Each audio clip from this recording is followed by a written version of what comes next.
ดีพ่อแม่พี่น้องป้องปายเบิดสุคนเนาะ FC ทางช่องบ่ภูมิ Channel เนาะมื้อนี้บ่ภูมิก็สิมาตามแนวทางพี่น้องคือเก่าเนาะสำหรับหวยลาวพัฒนาเนาะพี่น้องเนาะของงวดวันที่12พฤษภาคม68เนาะพี่น้องเนาะกลับมาเบิ่งนำกันเลยครับพี่น้อง12พฤษภาเนาะพี่น้องเนาะก็มาเบิ่งนำกันเนาะบัดนี้ก็เบิ่งผลมันออกนำกันครับพี่น้องโอ้ยน่าเป็นตาเสียดายเนาะพี่น้องเนาะข้างบนออก532ออก532ข้างล่างออก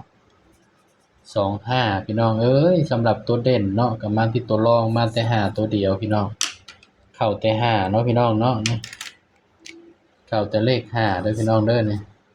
ก็เป็นน่าสิเสียดายเนาะพี่น้องเนาะเข้าแต่5พี่น้องเอ้ยนี่สำหรับ เวลาพัฒนาเฮาเนาะก็เข้าแต่5ตัวเดียวพี่น้องสำหรับช่องนี้ก็ เนาะ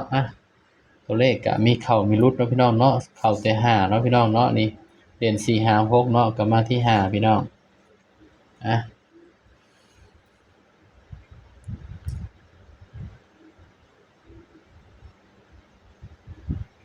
เพราะฉะนั้นเราก็ไปตามกันต่อเลยเนาะพี่น้องเนาะของงวดวันที่12 13งวดวันที่14เด้อครับพี่น้องเด้อบัดนี้สำหรับงวดวันที่14เนาะพี่น้องเนาะมาตามกันต่อเลยครับพี่น้องงวดวันที่14เด้อพี่น้องเด้อ14พฤษภาคม68เนาะพี่น้องเนาะสำหรับหวยลาวพัฒนาเฮา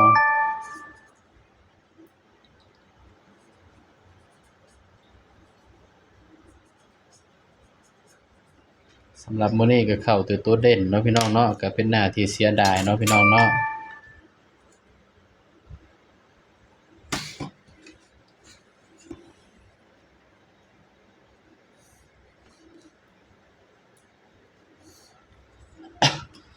ก็เป็นหน้าที่เสียดายเนาะพี่น้องเนาะ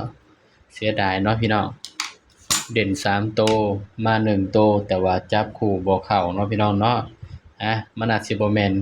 ของเฮาก็ได้เนาะพี่น้องเนาะที่จับคู่บ่เข้าเนาะพี่น้องเพราะฉะนั้นก็ไปกันต่อเลยพี่น้องเนาะของงวดวันที่14พฤษภาคมเนาะพี่น้องเนาะสำหรับตัวเด่นเนาะพี่น้องถ้าสมมุติว่าเนาะถ้าเด่น3ตัวพี่น้องเดี๋ยวบ่ภูมิใช้เบิ่งเนาะ5 8ก็ได้เด่น3 4 3 4 5พี่น้องก็ได้เด่น3 4 5คือเก่าเนาะพี่น้องเนาะเด่น3 4 5พี่น้องแต่ว่าบ่ภูมิสิเอา2ตัวเนาะพี่น้องเนาะสำหรับเด่น3 4 5เนาะแต่ว่าบ่ภูมิสิบ่ได้จับคู่ให้เนาะพี่น้องเนาะบ่ภูมิสิเอาให้2ตัวเนาะพี่น้องเนาะสำหรับตัวเด่นเด้อพี่น้องเด้องวดวันที่14เนาะให้เด่น4กับ6เนาะพี่น้องเนาะนี่บ่ภูมิให้เด่น4กับ6เด้อพี่น้องเด้อนี่สำหรับงวดวันที่14พฤษภาคม68เนาะถ้าเด่น3ตัวมันก็สิมีอยู่พี่น้อง3 4 5เนาะ3 4 5บ่ภูมิก็ให้เด่น4 6กับ4 4กับ6พี่น้องเฮาก็มาจับคู่นำกันเลยพี่น้องบัดนี้ก็มาจับใส่กับชุดวินที่มันออกมื้อนี้เนาะพี่น้อง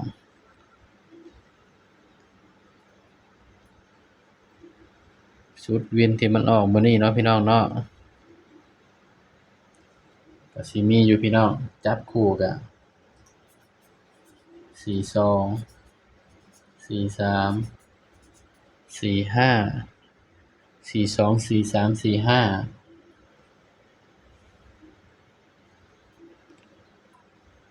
3 4 5 42 43 45แล้วก็49ไว้นำเนาะพี่น้องเนาะบัดนี้6พี่น้อง62 63 65 69นี่เด้อพี่น้อง สำหรับแนวทางเนาะหวยลาวพัฒนาเนาะของงวดวันที่14พฤษภาคม68เนาะพี่น้องเนาะให้เด่น6กับให้เด่น4กับ6เนาะพี่น้องเด้อบางเทื่อบ่ภูมิจับคู่ให้มันอาจสิบ่เข้าก็ได้คือมื้อนี้เนาะก็เข้าแต่ตัวเด่นพี่น้องแต่ว่าบ่ภูมิก็ให้เบิ่งอยู่เนาะนี่สำหรับเด่น3ตัวนี่พี่น้องเนาะเดือน1เดือนสำหรับเดือนเมษายนนี่หลุดไปแค่2งวดพี่น้องสำหรับตัวเด่นเด้อพี่น้องเด้อนี่เฮามาเดือนพฤษภาแม่นบ่วันที่2นี่ก็เข้าแล้วก็มาวันที่5นี่ก็หลุดนี่ แล้วก็มาวันที่7นี่ก็เข้า81เนาะแล้วก็มามื้อนี้ก็เข้า5พี่น้องสำหรับตัวเด่นเด้อพี่น้องเด้อเนี่ย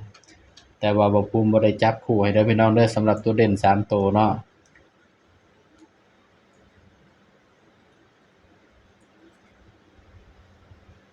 2 3 4นี่เนาะก็ได้เด่น2 3 4 4ก็มาตรงกับตัวนี้เนาะพี่น้องเนาะนี่เด้อพี่น้องสำหรับตัวเด่นเนาะนี่ก็เป็นเพียงแนวทางเนาะครับ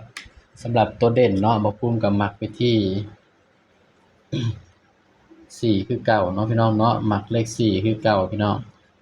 สำหรับงวดวันที่14พฤษภาคมเนาะพี่น้องเนาะนี่ตัวเลขก็เป็นเพียงแนวทางเนาะพี่น้องเนาะมีเข้าแล้วก็มีหลุดเนาะสำหรับชุด3ตัวพี่น้อง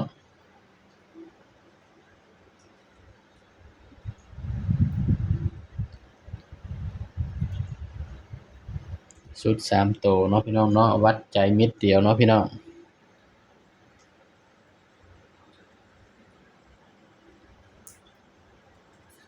8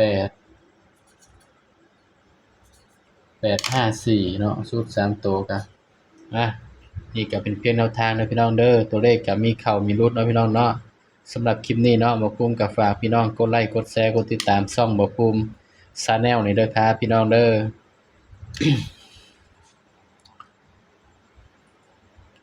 9 11 11 16 19 21 34 2ใน4 90ก็เอาสูตรเต็มไปก่อนเนาะพี่น้องเนาะเดี๋ยวสูตรสรุปบ่ภูมิจังสิมาสรุปให้อีกทีหนึ่งเนาะพี่น้องเนาะสำหรับคลิปนี้บ่ภูมิก็ฝากพี่น้องเพียงส่ำนี้เนาะอย่าลืมกดไลค์กดแชร์กดติดตามช่องบ่ภูมิ Channel นี่เด้อครับสบายดีครับ